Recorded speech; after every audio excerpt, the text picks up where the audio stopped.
Welcome to Forgotten World War II. Today's topic is the remarkable Ovitz family. This Romanian Jewish family was unusual, possibly unique, in the respect that 7 out of its 10 members were dwarfs. It's been said that they were the largest family of dwarfs ever on record, but it's of course difficult to say if that's true. The Ovitz family was unusual in other respects too. Most of the family members had pleasant looks, and many of them were musical, so it was natural for them to earn a living as actors and musicians. Their ensemble Lilliput troupe toured Romania, Hungary and Czechoslovakia in the 1930s and early 40s. They were popular and had no problems making a living despite the hard times after the Depression. A threat was looming over the Ovitz family though. The war broke out and Nazi Germany started spreading its influence over Europe.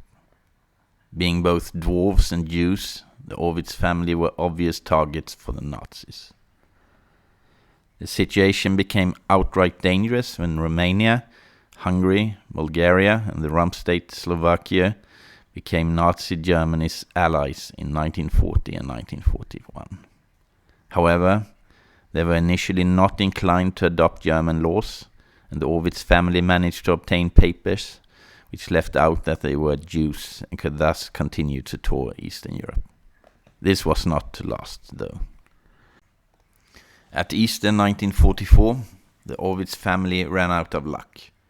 They were in Hungary when the country was invaded by Nazi Germany, which had lost confidence in its ally.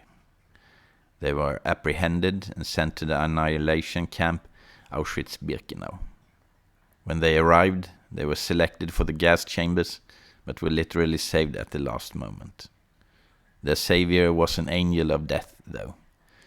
It was none other than Dr. Josef Mengele, infamous for his cruel experiments on camp inmates. He was interested in dwarfs, as dwarfism can be hereditary. Mengele was fully aware that the Ovitz family was unique and treated them differently. Contrary to other camp inmates, their heads were not shaved and they didn't need to wear the striped prisoners' clothes. However, they had to live in the same barracks and eat the same food as other inmates. Life in the camp was difficult for them because of their modest size. Just climbing a bunk or crossing a gravel yard was almost insurmountable obstacles. The Ovitz family were not crippled and killed, like so many other of the inmates that fell into Mengele's clutches, but they were subject to agonizing experiments. Among other things, they had to endure a dangerous number of X-ray screenings, donate bone marrow and large amounts of blood, so large that they often fainted, and get healthy teeth extracted. They also had to go through humiliating treatment, such as gynecologic examinations, and parading naked before an audience of SS officers while being filmed. We'll never know what Mengele hoped to achieve with this, if anything. The Ovitz family was under a threat of death from the first day to the last in Auschwitz-Birkenau.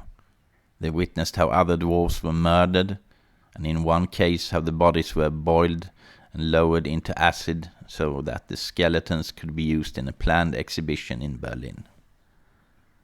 Incredibly enough, all of them survived until the camp was liberated by the Red Army in January 1945. With a total of 12 family members, from a 15-month-old infant to a 58-year-old woman, the Ovitz family was allegedly the largest family in Auschwitz-Birkenau to survive intact. After the liberation of the camp on the 27th of January 1945, they were taken to a refugee camp in the Soviet Union before they started the long trek to their home village. It took them 7 months. Unfortunately, their home was in ruins and they had to wander in search of a place they could call home. Eventually, they emigrated to Israel, where they bought and ran a movie theater. Well, that's all I had for you today. If you found it interesting, consider liking and subscribing. Thanks for watching.